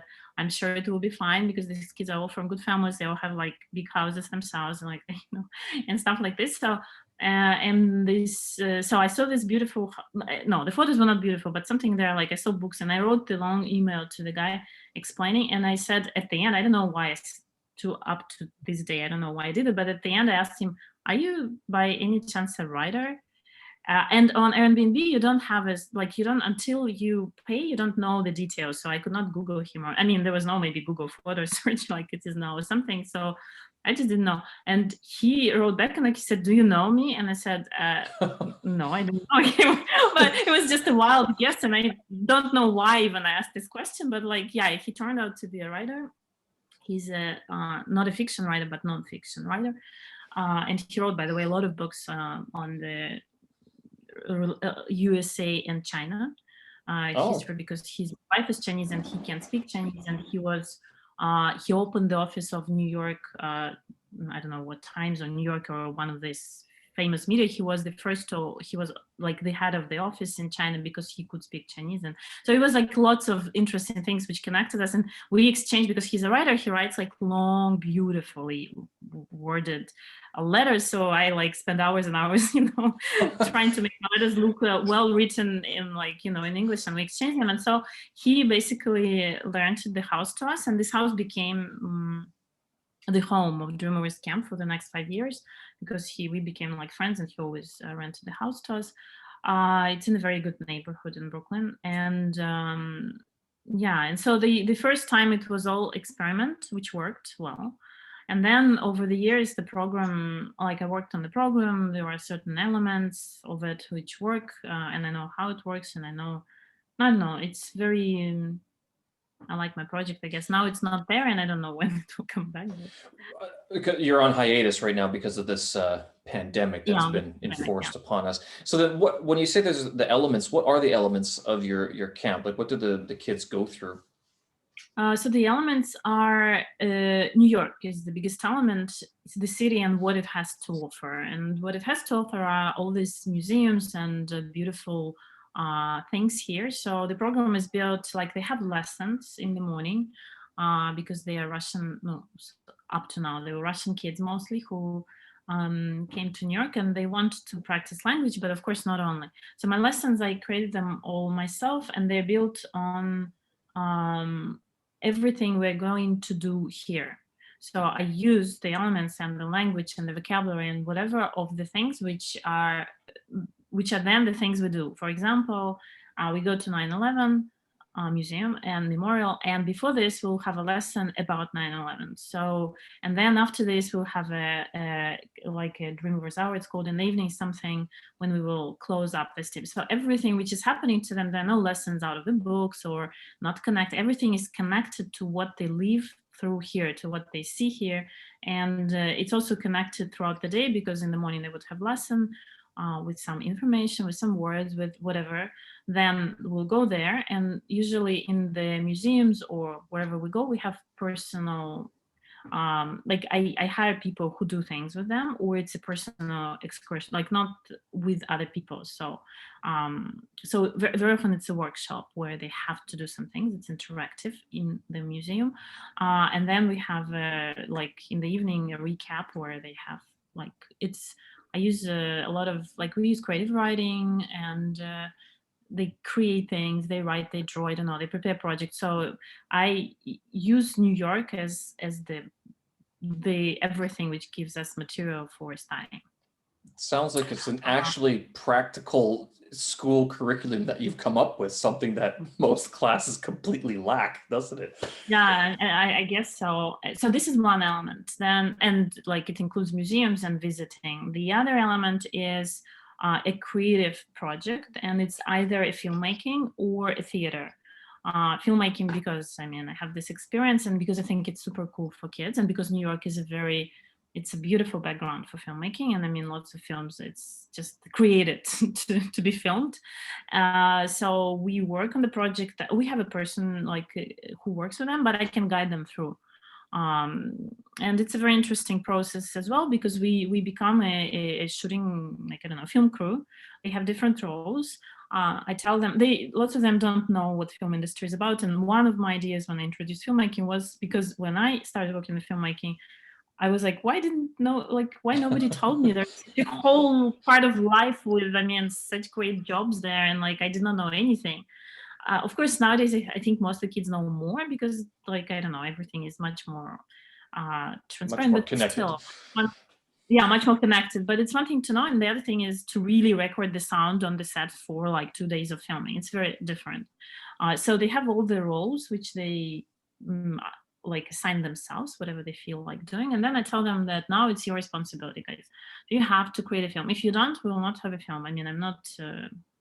And then I give them the responsibility, and then it's very interesting to see what they are doing with it, how they are going through, how they're dealing with difficult. So there will be a person who writes the script, they brainstorm. That is, there will be a person who will be responsible for I don't know, the props. There will be a person who will be responsible for recording the sound. So they have different roles: actors, director, the camera person, and it's a lot of work. Usually we have 2 days of filming, like full days, usually 12 hours because it's never film, like it's never shot in the time we plan, especially with kids. And then they realize that it's very difficult. It's work. It's a lot of work. But then at the end, we have a film, usually 5 to 8 minutes. Everything is in English, of course. They communicate in English. They write the script in English. They film in English, and then they have this product which is made here, and it's nice. It's one thing, and the other is the theater, but it's not classical theater. It's improv theater, which Oh, is okay. called playback theater. I'm myself a member of a playback theater company. on top of all the things I'm doing, I'm also a playback actress, a playback theater actress and conductor. And so when I started doing this playback, I thought, wow, it's great for English learning, because in classical theater you learn, you get the words, you learn this role, and you act it out. Basically, it's great, it develops some skills, but that's only limited number of words you can learn. Improv theater, playback theater, because there are different types, it's very different. The idea of playback theater is that the audience come and they are sharing their stories, and the actors on stage play the stories back. They just listen. There's a conductor who asks the questions, who kind of guides this whole process, and then the actors, without any preparation, without any discussion, they just play it back. So I thought, wow, it's great for English, because you get to share the stories, you get to listen to English spoken, you get to tell your story. And we don't always prepare the playback performance in the time we have, but we do a lot of improv games and a lot of improv exercises, and they are all great for team building, for opening up, for creativity, for feeling more in touch with the language you're speaking, for like speaking this language to express yourself and not just so it works well. So playback, is that an actual theater troupe, or is it like an educational theater troupe? Which way does it go? Playback, it's a method which has this name, and in the case with the students, like in the camp, I have a person who has a lot of experience teaching playback to kids, to teenagers, and with each group of kids it goes differently. Some are able, in the time we have, to go from zero to performance, like to playback performance, where they're able to act out stories. Sometimes we don't, like we can't do it if the kids are younger or something, and they just do a lot of playback exercises and playback dialogues and improv things, because playback, it's improv theater. So yeah, so this is another element. Right, because I was thinking that because you were part of this playback theater group that's based in Moscow as well. Yeah. I saw there was so that's where you got this idea to apply this sort of improvisation to the classroom. So are you your playback English lessons, are they taken at the same time as the Dream Movers camp, or is it two separate elements? It's part of the Dream Movers program. Yeah, it's just some seasons we have filmmaking. So they have these lessons, they have museums, and they have creative project going on all at the same time. It's part of the program. So some seasons creative project will be filmmaking, some seasons it will be playback theater. It depends on the year and on the, I don't know, on different factors. Yeah, it all goes at the same time. What happens to the movies? Do you ever post them, or are they sort of given to the students and let to sort of be in their own? No, they're all on my site, so you can see them there. They're all, by the way, in English, so people can understand them. They are, maybe it's not like, I don't know, I need to work on the site structure. I created in 2007, maybe it's all, but they are hidden in the seasons. Like each season has its own page, and each season, if they produced a movie, it's there. And we usually have the last night of the camp, it's a premiere of the movie. It's when they see the movie for the first time. Oh yeah. And it's usually a very emotional moment, and they're like, oh no, we don't want to look outside. Oh, how did we make it? Like usual teenage reaction. Yeah. And then we have usually part of our camp is that when in Moscow in autumn, like October or November, we have a meeting with their parents and with them, and they come together, and if it was a film, we watch the film on like big screen, and I don't send it to their parents until then. It's kind of a premiere for their parents, and yeah. So what's the parents' reaction to this? What do they think of it? No, parents usually like it. We have a very interesting thing is that I think the topics they choose for filmmaking, because they brainstorm ideas and they have complete creative freedom of what they're going to create. And from my experience of so far, they use filmmaking in many ways as how to say, to deal with the processes of, I don't know, our last movie was all about death. So the main characters were kids who left their home, like they ran away, and there was a killer who kind of killed them. But if you go one step above all this, you understand that it's teenagers dealing with the questions of death, with the questions of separation from their parents, but they do it like in the creative form, and they like live through this. Like the main characters are kids who have no parents, or they have very unhappy families or stuff. It's not the case of the kids I'm teaching, but it's the way they kind of deal with their reality creatively. It's very interesting to, It's a observe very this. heavy subject. Yeah, parents have different reactions. In the last movie, I knew some parents would be not so happy with the roles their kids had got to play, and they choose themselves. It's not like I say you're going to play this role. I take minimum creative influence in their pros. I just let them. I create the space in which they can create what they need to. And like one guy was, like a corpse covered with blood in the bathroom. And his mom was really unhappy. She thought it was wrong, but I thought like, yeah, I mean, but this is your son. He chose to play this role, and I cannot bring like this. I mean, it's his choice, and he can do it. Is there ever a time where you have to say no and sort of guide them a little bit differently? Say, you know what, this is probably not a good idea. I don't want to say censorship, but I mean, is there ever a guiding hand? Like, can we think of something else Yeah, we instead of discussed this? for sure, ask them questions and stuff, but there is no censorship. No. I mean, so far I haven't. I think I believe in giving like as much as possible. I mean, creatively, we have rules that because it's a camp. I mean, there are a lot of rules on everyday basis which they have to observe. But in terms of creating films, no, it's super. It's interesting. They all usually, for some reason, they choose to shoot a lot in the house. Maybe they are inspired by this house because it's a beautiful brownstone, three-storied, nice building, and we like they choose a lot of scenes are in the house usually. I don't know, maybe they're inspired by the house Well, scene, it's but what they know. I mean, wouldn't it be more familiar to them yeah, than yeah, going for out to a sure, yeah, cafe or something? yeah. Though we had to shoot in subway and in pizza places and in the park. What is great in New York, like if you try to shoot in Moscow, you would be stopped right that Oh, minute and you would not be allowed to do this. What is great in New York, like you can shoot in subway and we have camera and people and sometimes even like portable lights and stuff, and there is no like you can do it. people That's like, yeah, it's just interesting. another day in New York, whatever. Yeah, exactly. Another, you can create things. Yeah, Uh, so it's very intense, 3 weeks in New York. There is one more, I think, part. So there is this creative project, there are lessons, there is visiting of museums, so they learn a lot of things about New York. And one more part, it's like practical, as I call it. It's we go by subway every day. We go to the supermarket to buy stuff. I mean, of course, I order most of the food, but still, we get to go to the supermarket. So we have like this thing I call okay, what I call it doesn't matter because of but like we have a person who has to make a route from where we live to where we're going. And okay. it's kind of it's part of the program. For some kids, it's really difficult. They don't know how to use Google Maps. They were always driven by their parents everywhere. They never been in the subway or things like this.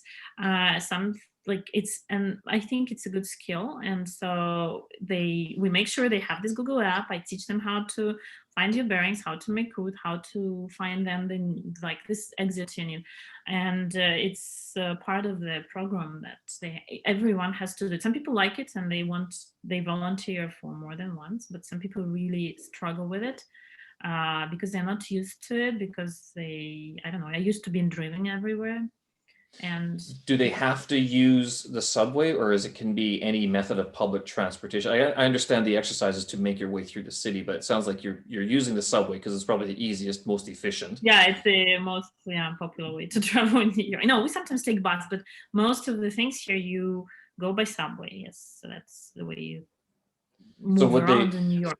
do you ever teach them paper map reading skills, or is it all just Google Maps? No, it's mostly Google Maps. Paper, not really. But even with Google Maps, they really struggle. Lots of kids cannot read a map. Like they don't understand if you look at the map and like if you stand, how do you understand where you're standing in connection? I mean, there is a dot there which helps a lot, but then you need to understand where to move. And what happens in Manhattan, because there are many skyscrapers, your signal very often is like it just you have a signal, but you're going one direction and it shows on the map you're going another direction. It happens oftentimes in Manhattan because of, I guess, because of the skyscrapers, I don't know, or because of the crappy signal generally, Wi-Fi signal Really? in Yeah, America. see, in Yeah, it's not Beijing, in China. China, you don't have that issue. I mean, there's always a good signal. I mean, Yeah, in Russia you don't either, but in America, you would be surprised how these services are behind here, like internet in the home. I'm not even going there. It's like unbelievable for people in 21st century, you know. Yeah, so they like, still you need to understand how to go, and for some kids it's a bit like they don't know how. It's a good skill. Crazy. That's that. I mean, so you're actually teaching them practical skills that they can actually use. Have so this the kids when they go back to, because they're going back to Moscow after this, or back to Russia. Do they Yeah, yeah. do you ever hear from the parents and like stories about how the kids are now behaving? It's like, I can't drive my child anymore. He just took off and took the subway. Or, I mean, is there any sort of No, no, I independence hear that's grown? stories. No, some kids change, and not necessarily the way the parents. For some parents, it becomes a surprise, because when you discover some, like, I don't know, creative freedom for 3 weeks, it can change in teenage, at this age. And I had one guy who, he's like a very, I think he's a born businessman. He was like, wait, how old was he? 14 or 13. And he had this idea of selling lemonade in the streets. And again, in Russia, you cannot just go to the outside and sell whatever you want. It's not possible. So he got this idea. I said, yeah, of course. So let's make it a project. You need to understand what you need. Like, are there any other people who want? And they had a group business project, like, of selling lemonade. So they invested something, they counted what they need. We stood on the corner of our street where we live, and they made, like, I think $75 in like 1.5 hours. Yeah, people are very, people are very generous. And also I think kids selling lemonade, just like it's a thing here. So you want to like make them feel good. I don't know, whatever. So this was very successful. And then they decided, like, there was a lot of, because it was a team project, like business project, there was a lot of, you know, things happening, like in relationship, how they wanted. Then somebody dropped out and came back, like, what do you do with this money? So this was very interesting. And this guy, he's very, like, at 14 he read all these books, like, you know, Stephen Covey, Seven Skills of Whatever People. He was very, very motivated, but his family was very different, and they thought all these things were not necessary, not I don't know, whatever. They had a different outlook on his future or whatever. When Oh, he came really? back, he had a big conflict with his family, a big one for a year. Like, his mom told me on the phone, like, if I knew he would change like this, I would not send him to your camp. No But I way. mean, I took it okay, because it's you cannot control how people change. This is outside of anybody's control. You create the space, and for sure your kid can change in the way you did not want your kid to change, but not in the bad way. In this case, he just discovered that, you know, there is a place on earth where you can, like, realize what he was already into it. It's, his environment was not like this. So it was not a bad change. It was, in my opinion, it was a good change. But of course, if it clashes with your family ideas, like, about what, he's also very, he wanted to be an actor, and like he had a lot of actor skills, and his family was not super, you know, for it. Well, but being an actor is not like selling lemonade. I mean, selling Yeah, he had all lemonade, the you're skills. I don't know what he will do in the future. I mean, you never know, but at least he got a taste of different things. And this right. for sure is some kind of foundation for your future discoveries of yourself. The only analogy I could come up with selling lemonade as an actor would be if you're okay in acting in commercials and like being paid for that, because it's the similar, like there's a certain market for it, and it's okay if that's what you want to do. But if you have Yeah, dreams to take on Starbucks, you know, selling lemonade, okay, yes, maybe in 25 years when your biography's written, we could cite that as the beginning, but there's so much more that's involved in the process of right. becoming the lemonade stand that took on Starbucks. Whereas, you know, Yeah, it's same with an actor. I mean, you can find work as an actor, and I mean, you're surrounded by them in New York. I mean, people who are just working a job as an actor, doing those little bit parts. But I mean, yeah, to make it into the feature films, I mean, it's a very different life. It's a very environment. different commitment of time and energy. Yeah. Are you teaching most of the same kids, or do you have kids? Because you talked a lot about the kids coming from Russia. Do you have kids from any other places? No, I mostly, when I like, I teach, I still teach now. It's online, Russian kids. That's my main target audience. When I moved to New York, which happened not such a long time ago, only 1.5 years before pandemic, my idea was that now when I live here, it would be much easier in a way to do my camp, because it's like I lived in Russia and I organized camp here. It was kind of Right. adventure Okay. type of business. But I thought if I'm here, it would be easier to also maybe to promote my camp internationally, because finally I'm here, I'm based here. Like I had the Russian company, I still have it, but I can have a company in America, and then it's a different thing. But now with the pandemic, everything, I don't know what's going to happen. Yeah. And I'm just waiting to see, because I don't know when the world will be open and when the kids will be able to travel freely for 3 weeks, from other country to another country. So meanwhile, in autumn, I tried the virtual kind of equivalent, not equivalent because you cannot make an equivalent It'd of be 3 weeks. tough. Yeah, but I tried some kind of, I called it virtual adventures of dream movers. So I used videos of New York as it was. I mean, there was Halloween, there was autumn, museums were open. So I went to museums and filmed some things there for them. I used the mixture of this, like some lessons, which you can still teach online. Yeah. And I used actually playback techniques. I worked together with a guy who's playbacker here. And we did some improv games because playback theater moved online as well. Now I'm part of my playback theater in Moscow, and we do online performances actually. So it was okay. Like I did it was a 2-hour session. I did 10 sessions for one group as an experiment. I invested lots of time in it because making videos and like creating a new thing, it's I mean, you need a lot of time.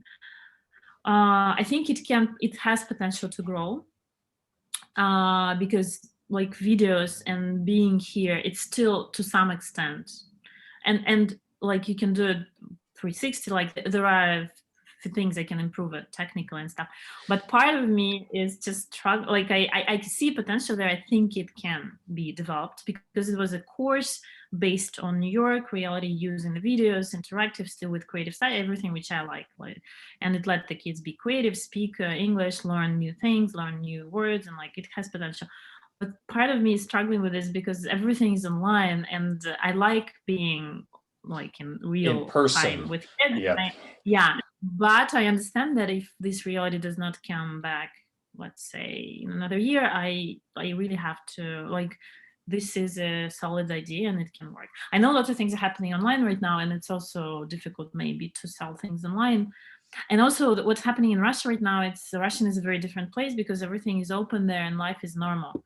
But New Yeah, York, capital of the world, closed. yeah, compared to every other place, it's like very different. Russia chose a different way. They did not close much. Most of my friends there had COVID, so they just like now it's just as if it's flu. I mean, everything is open, theaters are open, cinemas are open, museums are open. People have normal life. So for them, this online kind of, it's a little bit strange, maybe even because you Right. can send your child to a real camp in Russia. I mean, it's not the camp in New York, yeah, but it's still a real group of kids. They go to schools there, so I don't know to what Are you extent. able to go back to Russia, to go back to Moscow, and who knows, maybe run a 3-week intensive program in Moscow itself?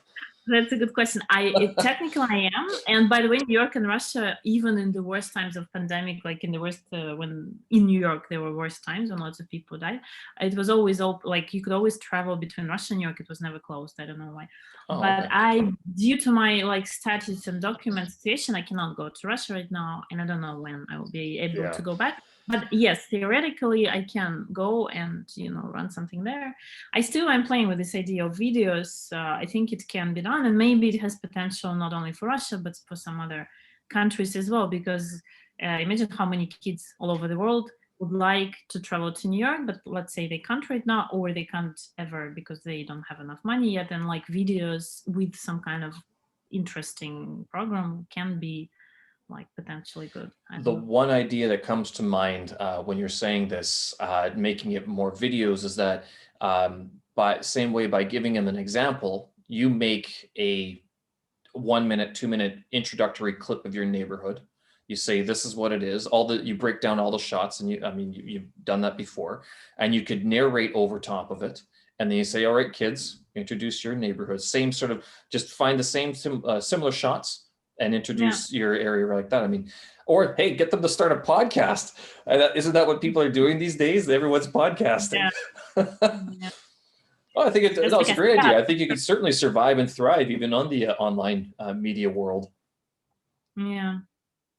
But it needs very different like I don't know, it's I'm studying here now in like UCLA. It's online, so I'm in New York, but I'm studying in UCLA. I'm doing business studies, and I'm not sure if it's a good or bad idea. Like my initial idea was that I've never had a formal education business, and I've had business, so maybe I can learn some things. But sometimes I feel like it's a bad idea because when you don't know how it should be, you just do things intuitively if you have some business kind of personality side. And when you start learning too much, it's all like this theoretical information, which enters your mind, and you start thinking, oh, it should be done like this, but it's never done like this. Actually, in reality, when you start something, it's never done like this. Only if you're not starting a big business, which is like you want all this investment and you go round. So apart from this reality, everybody starts in business somehow. I mean, how they can intuitively, making lots of mistakes and stuff. And sometimes I think that learning, like, I don't know if it's good, it just makes you learn how things should be, and they are never in life how they should be most of Yeah, the it's time. always different. So, how long is this program that you're taking? Is it a It's 1 year, a 2 year program? one, it's a 1 year program. Yeah, it's a 1 year program. Why did you decide to go back to school? Not, you didn't really go back to school. You started going, you've taken an extra program, but you're not actually on the campus at the moment. So what was the impetus behind that? No, originally I wanted to go to Penn University. They have a master, and I was even admitted there. They have a Oh, master wow. which is called Education Entrepreneurship. And my idea was that I want it's an interesting program because it's one of the few programs in the whole America, maybe the one and only, where it's entrepreneurship for people who do education. Because the MBAs and stuff, it's all great, but it's not for education business. I Yeah. mean, it's very different. And Those the are program more is for corporate interesting. life. I mean, that's if you want to Yeah, become a exactly. And manager. Yeah. yes, and it has nothing to do with my reality. This one has a lot to do because Penn is also famous for their education. Like they're one of the leading schools here in terms of everything they do education wise. So I was accepted there, but then like in March, I was supposed to start in summer, last summer, but then pandemic kicked in, and they moved online, and with the price stayed the same, and the price is Ah, really big. And I geez. was like, I'm not gonna pay this money for a year of online education. So I dropped out. No, I mean, I said no, I'm not going there. And I still, like, I needed, because my visa right now, I am here on a student visa, so I have to study in a way. And so I decided, okay, what can I do while pandemic is there? And I cannot study in the university, so I found this UCLA program.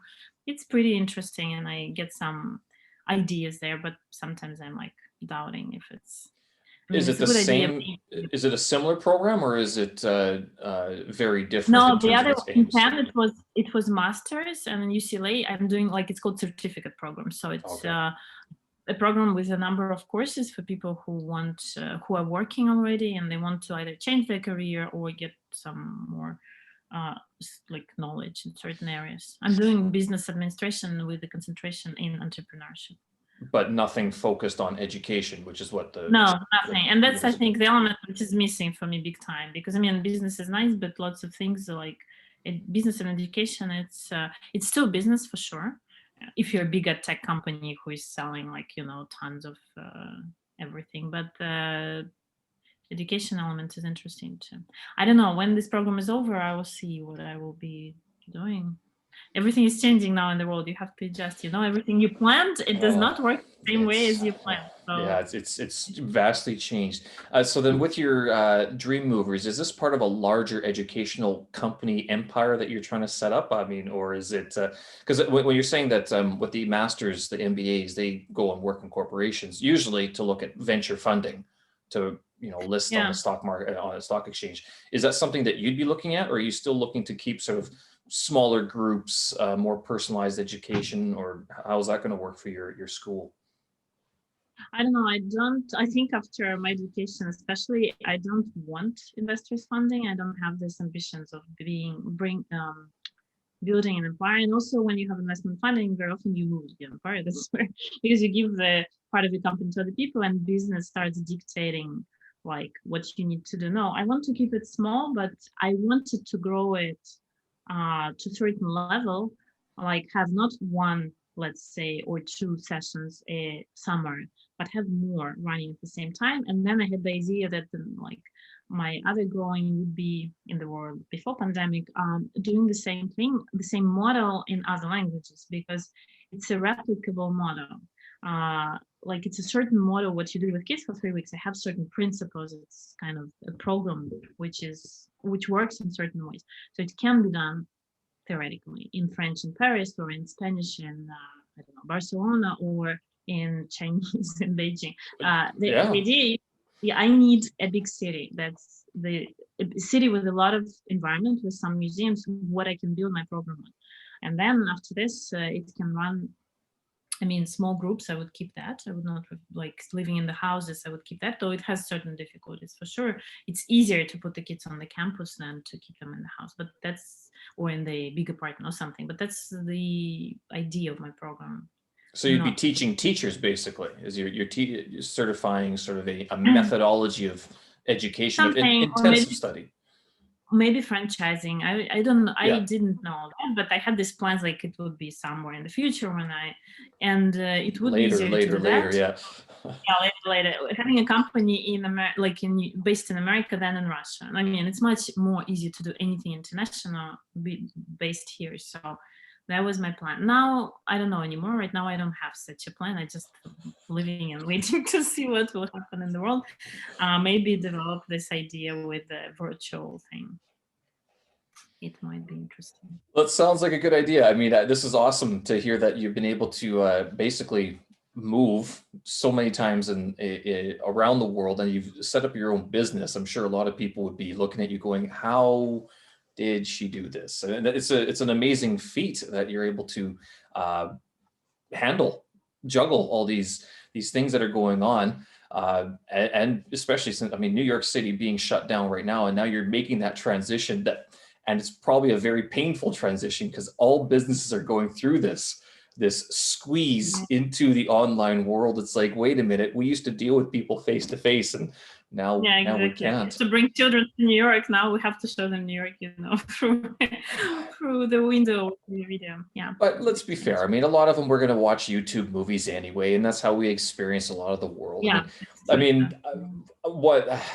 I'm sure it would work in Beijing if you ever decide to set up shop here. I'm sure you could find someone who would do it. I know that a lot of the China has cracked down on its English teachers recently, so they want people of a certain education level, and they all have police background checks and everything. So it's one of those things. I'm sure there is a go-getting Chinese individual or even a foreigner in Beijing. Not that I'm hinting anything, but in terms of setting up a similar school here in Beijing, or Shanghai would probably be another place that would be a good place for it. Great. The Chinese language is much more popular now. It was not then, but now lots of people over the world are learning Chinese language.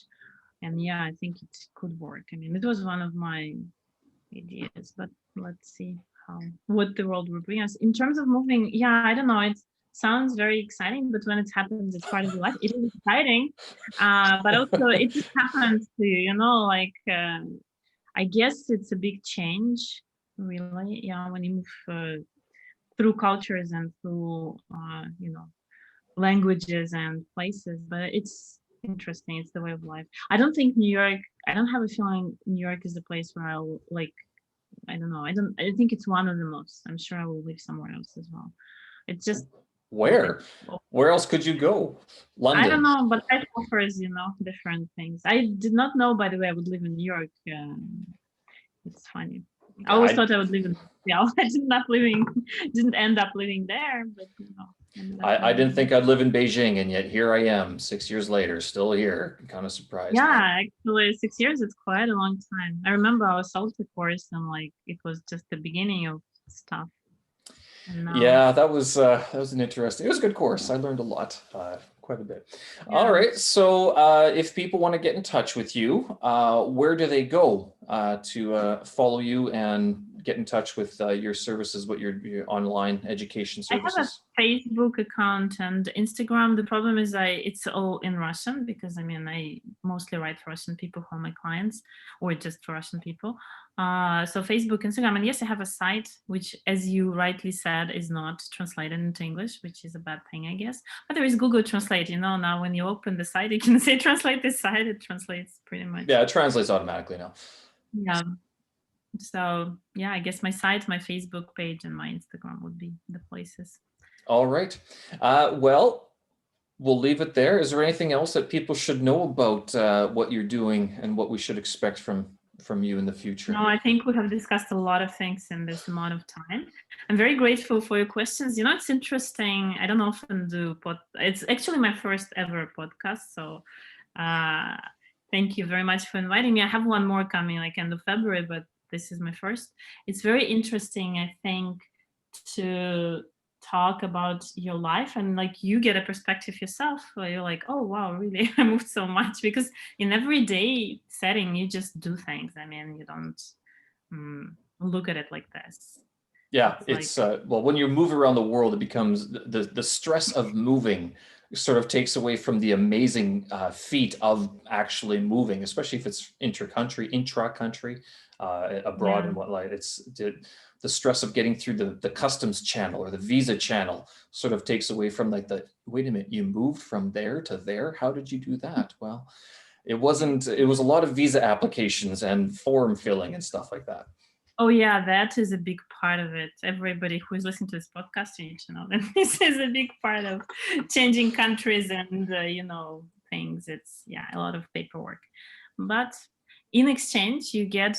I think I don't know. It opens. That's why I wanted this camp for the kids, partly because when you get a chance to live in another culture and speak different language, you become a bigger person inside. Like that's for sure. It lets you just see things from a different perspective. That's All what I right, think. good stuff. Thank you very much for We'll this leave it question. there. Thank you very much, Anna, for joining me today. I'm sure people will love this conversation, and they'll find all the show notes on my website, stevensersky.com. But Okay. that's everything. Thank you so Okay, much. thank you very much. We'll talk again. Okay, bye bye. Bye.